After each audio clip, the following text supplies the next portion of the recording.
बिस्मिल्लाहिर्रहमानिर्रहीम। मैं हूँ आरिफ हमीद भट्टी, आम शहरिया। आप देख रहे हैं यूट्यूब चैनल। अगर पसंद आए तो सब्सक्राइब कीजिएगा, शेयर कीजिएगा, लाइक कीजिएगा।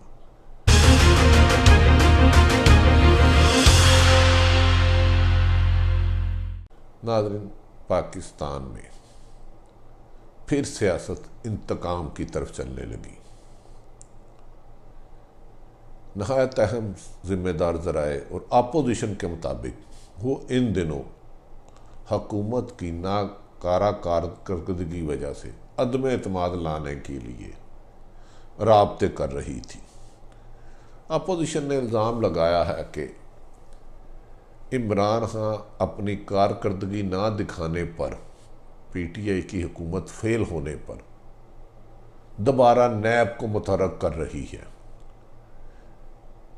अपोजिशन के मुताबिक हुकूमत को इतला मिल गई थी कि अदम एतमाद का कौमी असम्बली और पंजाब असम्बली में अपोजिशन जमातें और उनकी इत्तेहादी जमातों ने नंबर पूरे कर लिए हैं, जिसकी वजह से आपने चंद दिन पहले रोज़ देखा होगा कि अपोजिशन लीडर शहबाज शरीफ को नैब ने दोबारा तलब कर लिया, जबकि नैब की हिरासत में वो पहले भी रह चुके हैं और काफ़ी अरसा दराज रह चुके हैं। उनकी ज़मानत हुई थी। उनके बड़े भाई शहबाज शरीफ भी, नवाज शरीफ भी हिरासत में रहे हैं और आजकल बैरून मुल्क इलाज कराने गए हुए हैं, जबकि आसफ अली जरदारी फरेयाल भी हो चुकी है। नहायत अहम ज़राए के मुताबिक नैब इंडिपेंडेंट इंक्वायरियों का सिलसिला करना चाह रही थी और उसमें आईपीपी के खरबों रुपए की करप्शन को हाथ डाल रही थी। इस बारे में उनकी 2 मीटिंगें में हुई।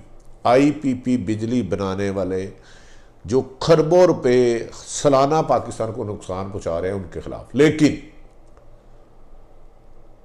62 शख्सियात जो इस वक्त हुकूमत में हैं, उन्होंने नैब को इस हद तक मजबूर कर दिया कि वो आईपीपी की इंक्वायरी ना खोलें, क्योंकि आईपीपी की इंक्वायरीज खोलने से मौजूदा हुकूमत में शामिल 2-3 एडवाइज़र कानून की गिरफ्त में आ सकते हैं और वो यकीनन मौजूदा हुकूमत के हमायती ही नहीं, अपोजिशन जमातों को जो बहुत बड़ी फंडिंग करते हैं।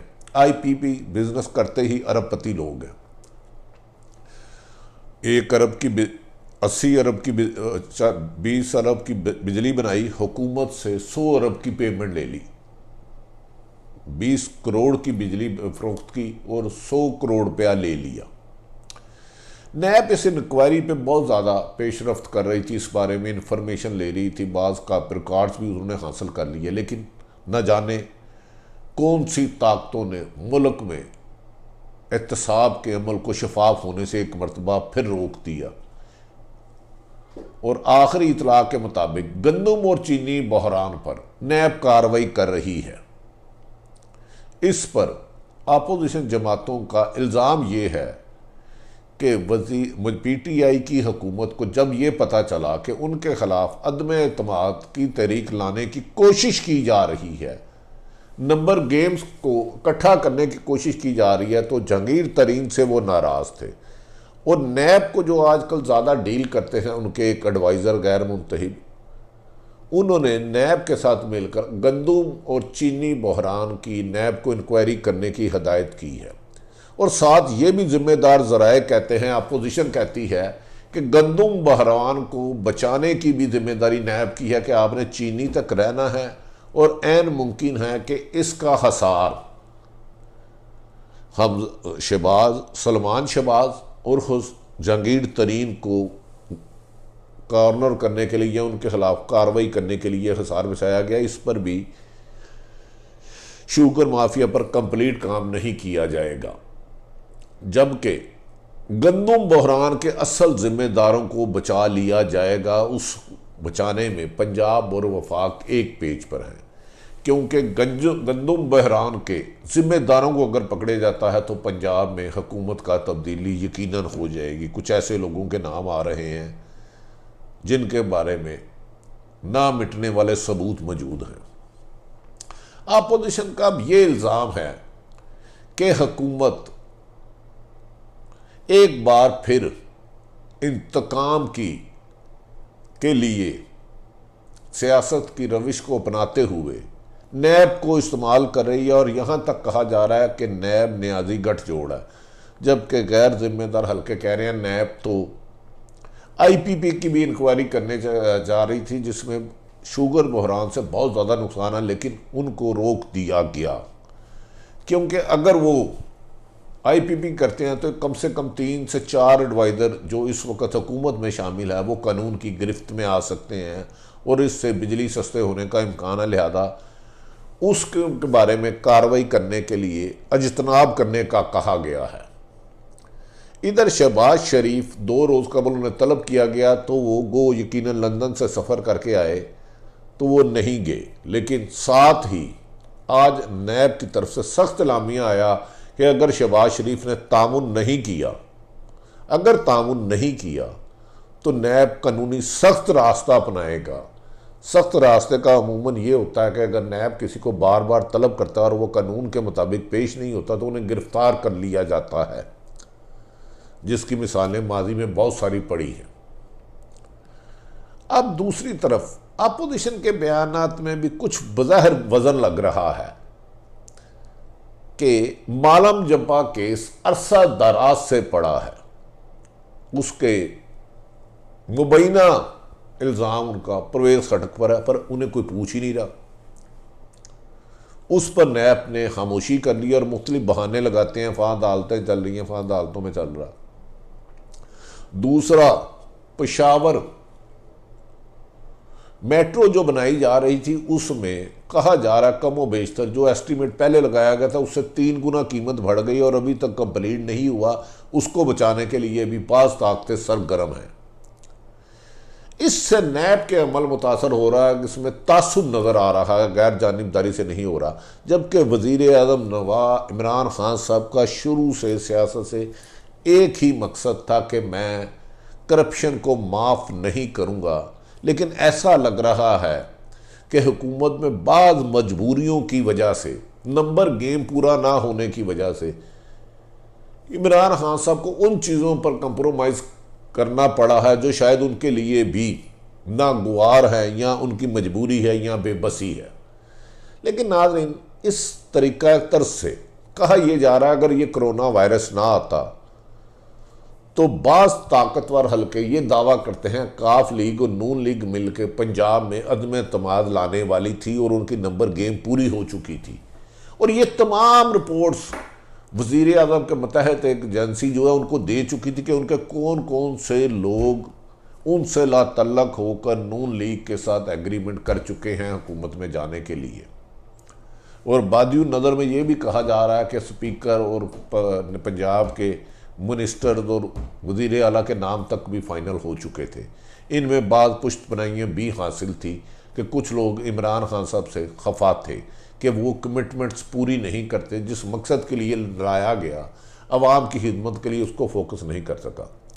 अब देखना यह है कि आने वाले दिनों में क्या नैब गैर जानबदारी तरीके से क्रॉस दी बोर्ड करप्शन का खात्मा कर रही है या हुकूमत मुखालफिन का।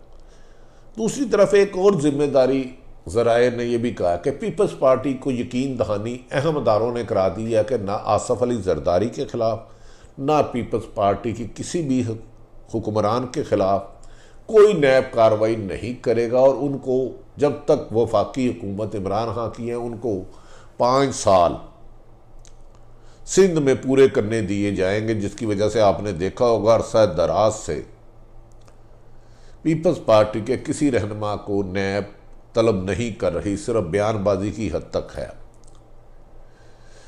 तीसरी कंप्रोमाइज की एक बड़ी खूबसूरत मिसाल मिलती है कि साबिक वज़ीर आज़म नवाज शरीफ सिर्फ और सिर्फ 4 वीक के लिए गए थे। पिछले 1 महीने से ऐसे लग रहा है वफाकी हुकूमत भूल चुकी है कि इमरान खान नवाज शरीफ सजा याफ्ता हैं और 4 हफ्ते की इजाज़त लेकर गए थे, उनको मुल्क से लाना है। इसहाक डार को भी भूल चुके हैं।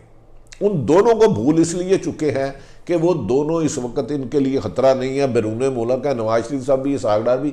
शहबाज शरीफ से ख़तरा इसलिए महसूस किया जा रहा है कि कहीं उनकी ये कोशिश पंजाब में अदम एतमाद लाने की कामयाब ना हो जाए और उनको साहबजादे हमजा शबाब ऑलरेडी जेल में है और कई मरतबा बेल अप्लाई करने से उनकी बेल नहीं मिली।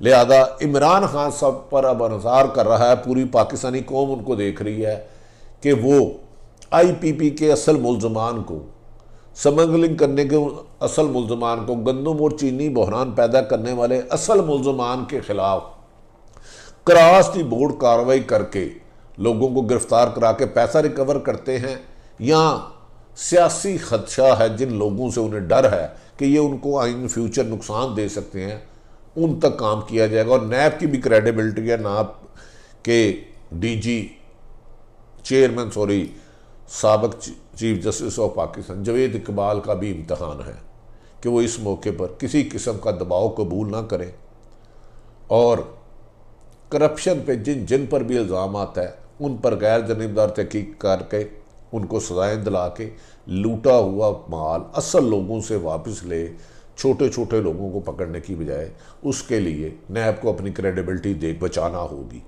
और उसकी क्रेडिबिलिटी एक सूरत में बचेगी कि वो किसी एक ताकतवर के इशारे पे काम करने की बजाय आइन और कानून को फॉलो करें। इस सिलसिले में चेयरमैन नैब और DG पंजाब शहजाद अकबर कह चुके हैं कि वो क्रॉस दी बोर्ड करेंगे, किसी को सिलेक्टेड इंसाफ नहीं दे खिलाफ कार्रवाई नहीं करेंगे। अब इम्तहान ये है IPP और गंदम बहरान और चीनी बहरान के असल जिम्मेदारों को कानून की गिरफ्त में पकड़ के लूटा हुआ माल वापस लेते हैं।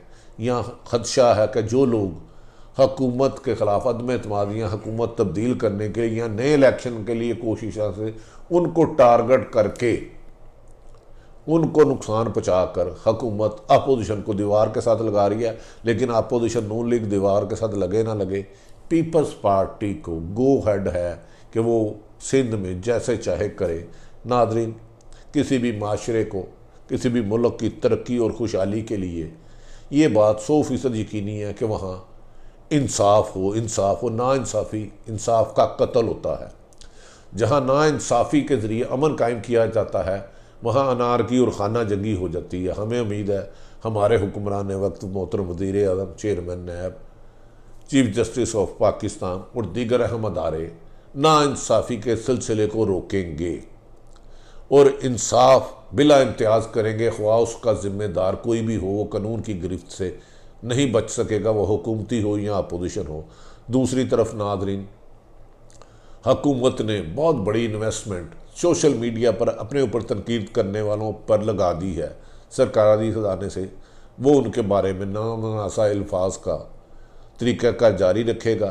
पिछले दिनों में खुद वज़ीर आज़म ने कहा था कि मोहतरम चीफ सुप्रीम कोर्ट के काबिल एहतराम जज साहबान के बारे में नामुनासिब अल्फाज इस्तेमाल करने वाले के बारे में FIA कार्रवाई करे। ताहम अभी तक बदकिस्मती से किसी ऐसे शख्स को गिरफ़्तार नहीं किया गया और उसके पीछे मास्टरमाइंड को नहीं पकड़ा गया जो काबिल एहतराम सुप्रीम कोर्ट के जज साहबान के बारे में नामुनासिब अल्फाज करते थे। हमें उम्मीद है कि हमारी लोग इस कोरोना वायरस की वबा के साथ साथ इंसाफ की शम्मा भी जलाएंगे। शाह इंसाफ की शम्मा बुझाने से अंधेरा ही अंधेरा है। अगर आरिफ हमीद भट्टी का यूट्यूब चैनल पसंद आए तो सबसे पहले इसको सब्सक्राइब कर लीजिए नाजरीन, इसे लाइक करें और शेयर करें।